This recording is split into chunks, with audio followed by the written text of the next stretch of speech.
हलाल सर्टिफिकेट का आपने जिक्र किया, माना कि कुछ पैकेट फूड जो होते हैं उसमें हलाल सर्टिफिकेट को लेकर अलग अलग तरह की राय है, लेकिन अगर कोई ढाबा है जहां पर नॉर्मल रोटी सब्जी दाल चावल बनता है, या फिर अगर कोई फल फ्रूट विक्रेता है वहां पर तो हलाल सर्टिफिकेट जैसी कोई चीज नहीं है।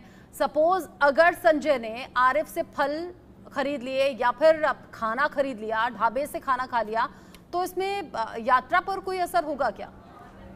देखिए, बिल्कुल बहुत सारे ऐसे शिव भक्त होते हैं जो कहीं भी खाना नहीं खाते, कहीं भी पानी नहीं पीते, अपनी कांवड़ को कहीं भी रखते नहीं, वो एक निश्चित स्थान पर रखते हैं। और ऐसी जो दुकानें होती हैं वो अपने सामने कांवड़ यात्रा को रखने का पूरा स्टैंड बना रखते हैं, वहाँ पर वो कांवड़ को अपने रखते हैं, अपने जो जिसमें जल होता है, गंगा जल होता है, सरयू का जल होता है, जो महादेव के ऊपर चढ़ाया जाता है किसी एक निश्चित तारीख को जो है उनकी तरफ से।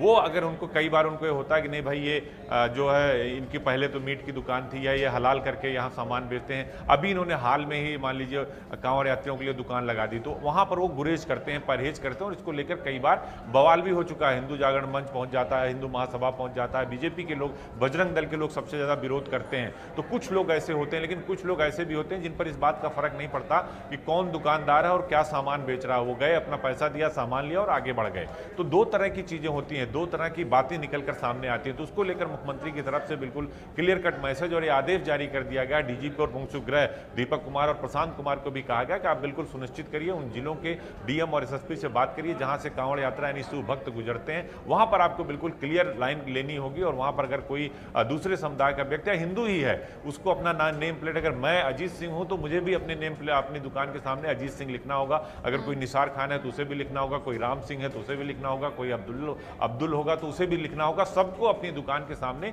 लिखना होगा कि वो कौन है और क्या बेच रहा है। तो निश्चित तौर पर ये बड़ा आदेश है।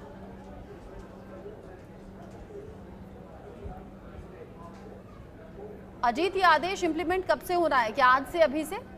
देखिए, बिल्कुल मुख्यमंत्री की तरफ से आदेश जारी कर दिया गया और आज से ही इस पर कार्रवाई शुरू हो जाएगी। आज से ही जो अधिकारी हैं वो बिल्कुल चेकिंग करना शुरू करेंगे कि दुकानें हैं तो उनका नेम प्लेट लगा है कि नहीं लगा है। विशेष तौर पे जो हरिद्वार से आप सहारनपुर गुजरते हो, मेरठ बागपत पे गुजरते हो, हापुड़ से गाजियाबाद जाते हो, अयोध्या से काशी लोग जाते हैं, काशी से बाबा धाम जाते हैं, तो सब जगह चेक होगी। गोरखपुर से बाकायदा स्पेशल ट्रेन बाबा धाम के लिए कांवड़ यात्रियों के लिए चलाई जा रही, 5 ट्रेनें चलाई जा रही। सब जगह पूरी यूपी में नियम लागू होगा और आज से ही इस पर कार्रवाई शुरू हो जाएगी। आज से इसको इंप्लीमेंट करना है। अधिकारियों को बाकायदा सुबह 9 बजे की मीटिंग में ही मुख्यमंत्री की तरफ से निर्देश दे दिया गया, जिसमें जो बैठक थी उसमें प्रमुख सचिव गृह, डीजीपी, प्रमुख सचिव सूचना संजय प्रसाद, जो सूचना निदेशक हैं शिशिर सिंह, सलाहकार मुख्यमंत्री मृत्युंजय कुमार, सभी लोगों के सामने बिल्कुल चीफ सेक्रेटरी मनोज कुमार सिंह को मीटिंग के दौरान ही मुख्यमंत्री की तरफ से कहा गया और उसके बाद ये आदेश जारी किया गया है।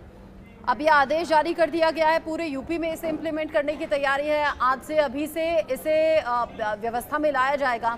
लेकिन अजीत, एक सवाल ये भी, जब हम फल फ्रूट लेने जाते हैं तो ये मेरा खुद का देखना है, हो सकता है ये गलत भी हो, मैक्सिमम मुस्लिम समुदाय के लोग होते हैं जो फल फ्रूट का काम करते हैं। ऐसे में क्या उनकी बिक्री पर असर नहीं होगा?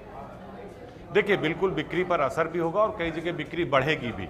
दोनों चीजें हैं, पक्ष भी है और विपक्ष भी है। जहां इस तरह की जब बातें होती हैं तो उसका असर सीधे समाज पर पड़ता है और दोनों पक्ष पर पड़ता है, तो इसका असर पड़ेगा, निश्चित तौर पर असर पड़ेगा। और देखिए, जब ऐसी बातें होती हैं तो जो उसके साइड वाले संगठन यानी पर्दे के पीछे के जो लोग होते हैं, जैसे बजरंग दल है, हिंदू जागरण मंच है, ये भी उसमें अपनी रोटी सेकते हैं, अपनी राजनीतिक रोटी सेकते हैं। लेकिन मुख्यमंत्री की तरफ से कह दिया गया कि आपको देखिए, फल कोई ले, हम किसी भी दुकान से लें, आपको बस नेम प्लेट लगा देनी है, तो उसका असर कई दुकानदारों पर पड़ेगा, इसमें कोई दो राय नहीं है। लेकिन हाँ, मुख्यमंत्री की तरफ से जरूर कहा दिया गया कि आपको अपना नाम, अपना पता आपको उसमें लिखना पड़ेगा, अपना नेम प्लेट लगाना पड़ेगा, जिससे शिव भक्त जो कांवड़ यात्री हैं उनको पता रहे कि वो कहां से सामान ले रहे हैं और कहां से उनको लेना और कहां से नहीं लेना है। अच्छा, अखिलेश यादव तो ये भी कह रहे थे कि अगर इस तरह से कानून बनेगा या इस तरह से नियम लागू करवाए जाएंगे तो सांप्रदायिक सौहार्द के लिए खतरा है ये।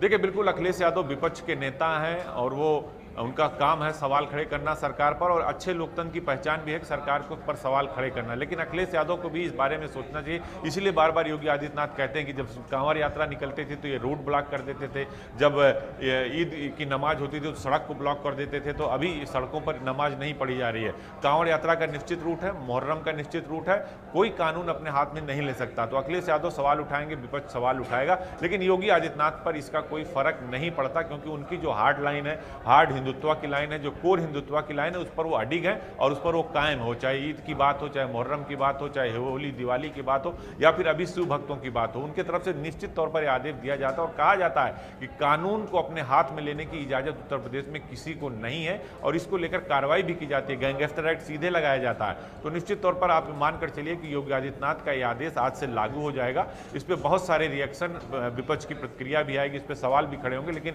योगी आदित्यनाथ को इस पर कोई फर्क नहीं पड़ता। उन्होंने क्लियर कट कह दिया कि आदेश आज से लागू होगा और जो भी दुकानदार होंगे, खाने पीने का सामान या फल जो भी बेच रहा होगा, उससे अपनी नेम प्लेट लगानी होगी, वो किसी भी समुदाय, किसी भी वर्ग का हो। अच्छा अजीत, एक तरफ तो ये खबर यूपी से, जहां पर सीएम योगी आदित्यनाथ ने कांवड़ियों की शुचिता के लिए ये फैसला लिया है और कह रहे हैं कि जो भी दुकानदार हैं खाने पीने के सामान वाले, भले ही वो ठेले वाले हों, रेस्टोरेंट वाले हों, ढाबे वाले हों, जहां भी खाने पीने का सामान मिलता है वहां बड़े बड़े मोटे अक्षरों में अपना नाम पहचान लिखनी होगी। वहीं दूसरी तरफ पश्चिम बंगाल में शुभेंदु अधिकारी बयान देते हैं, कहते हैं अल्पसंख्यक मोर्चे की जरूरत हमें नहीं है, सबका साथ सबका विकास जरूरत नहीं है, जो हमें वोट देगा हम उसके लिए काम करेंगे। सीधा सा संदेश उन्होंने देने की कोशिश की है। अगर एक तरफ शुभेंदु अधिकारी का ये बयान है, एक तरफ योगी आदित्यनाथ का ये आदेश है, इन्हें जोड़कर देखा जाए क्या लोकसभा इलेक्शंस में जैसे उम्मीद की थी रिजल्ट की, वैसा बीजेपी और एनडीए के लिए नहीं रहा क्या? उसके बाद ये जो कट्टर हिंदुत्व वाली लाइन है उस पर चलने के लिए कोई स्ट्रैटेजी पीछे काम कर रही है क्या? देखिए, बिल्कुल योगी आदित्यनाथ की पहचान भी कट्टर हिंदुत्व की है, ब्रांड हिंदुत्व की है और उसी वजह से वो जाने जाते हैं। बीजेपी में जो उनकी इतनी बड़ी पहचान हुई, देश के अंदर जो उनकी इतनी बड़ी ताकत बढ़ी, जो जीत का रेट उनका 70% स्ट्राइक रेट का जीत का हुआ, उन सब के पीछे उनके ब्रांड हिंदुत्व और जो कट्टर सोच थी हिंदुओं के प्रति, या राम मंदिर आंदोलन को आप ले लीजिए, वो कहीं ना कहीं उनको लगता है कि हमको इस लाइन पर अब वापस आना चाहिए। 2024 के लोकसभा चुनाव के बाद जिस तरह से वोट परसेंटेज काम करने के बाद भी योगी आदित्यनाथ बार बार कहते थे कि हमारे लिए किसी भी धर्म और संप्रदाय कोई मायने नहीं रखता, हमने आवास बगैर जात देखे दिया, हमने जो राशन बगैर जात देखे दिया, हमने उज्ज्वला कनेक्शन बगैर जात को देखे दिया, हमने सौभाग्य योजना बगैर जात को देखे दिया।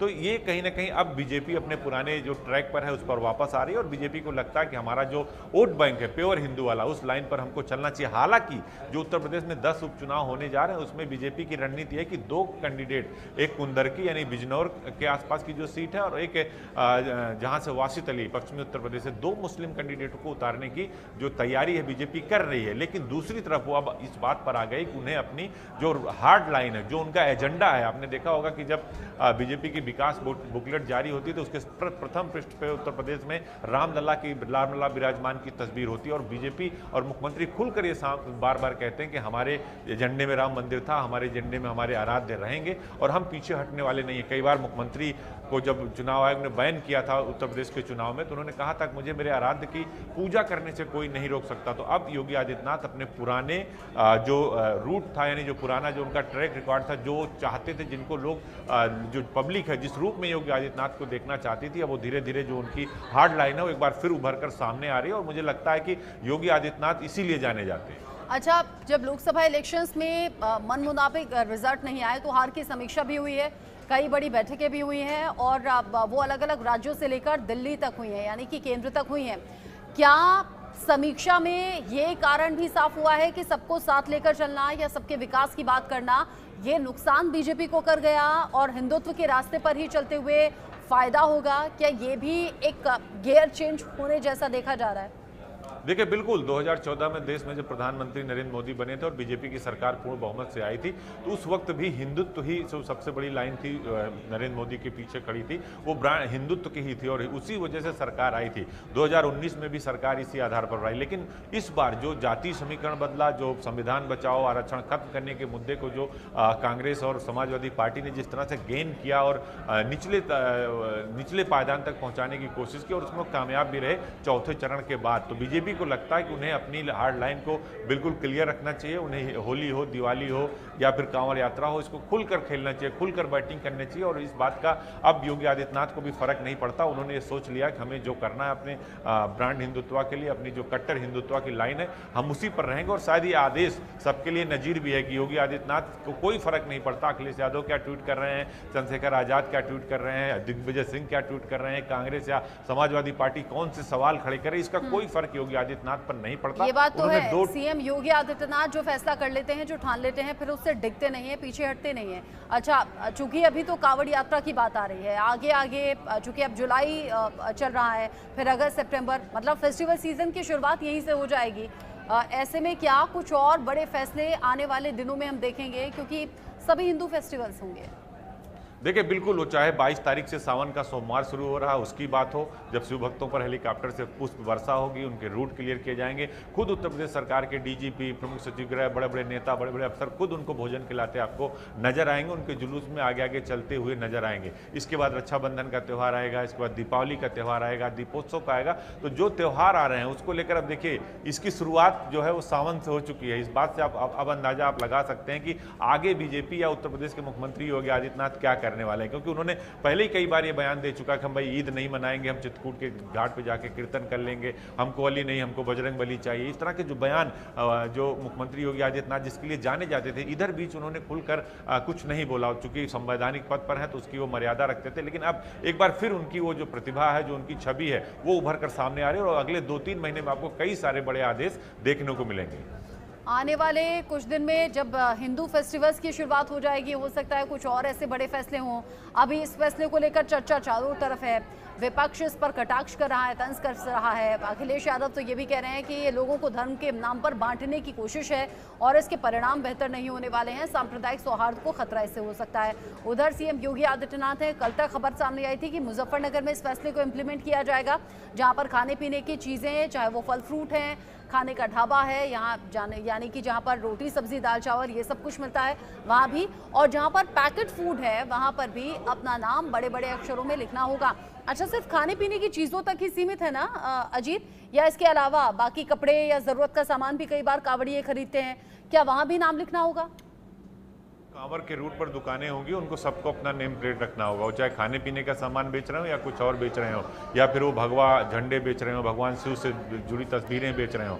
उस रूट पर जो भी लोग होंगे सभी दुकानों पर ये लागू होगा, उनको अपना नेम प्लेट और लिखना होगा और क्या बेच रहे हैं दोनों उनको अपना डिटेल लिखना होगा। ये सबके लिए पूरे आदेश है। उस रूट पर जिधर से कांवड़ यात्री यानी शिव भक्त गुजरेंगे, ये सबके लिए अनिवार्य पूरे उत्तर प्रदेश के सभी रूटों पर, इसीलिए सभी जिलाधिकारियों को अब प्रमुख सचिव गृह और डीजीपी की तरफ से डीएम और एसएसपी, जहां पुलिस कमिश्नर है उनको, जहां डीआईजी है, सबको निर्देशित कर दिया गया है। ये आज से ये आदेश लागू हो जाएगा और सब पर लागू होगा।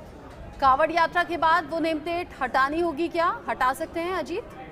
देखिए, अभी उस आदेश में इस तरह का कोई नहीं आदेश किया गया है कि कांवड़ यात्रा के बाद आप नेम प्लेट हटा लीजिए। अभी फिलहाल आपको सावन में जब तक कांवड़ यात्रा चलेगी तब तक आपको ये नेम प्लेट लगाना होगा। हो सकता है उसके बाद आपकी नेम प्लेट हट जाए, आपकी जो पहचान है वो हट जाए, लेकिन अभी फिलहाल आप जब तक शिव भक्त गुजरेंगे आपके रूट से जहां आपकी दुकानें हैं, तब तक आपको अपनी पहचान बता कर रखनी होगी। अजीत, बहुत डिटेल में आपने इस खबर को लेकर जानकारी हमारे दर्शकों तक पहुंचाई। अजीत, बहुत शुक्रिया आपका मेरे साथ में जुड़ने के लिए। ये सभी जानकारी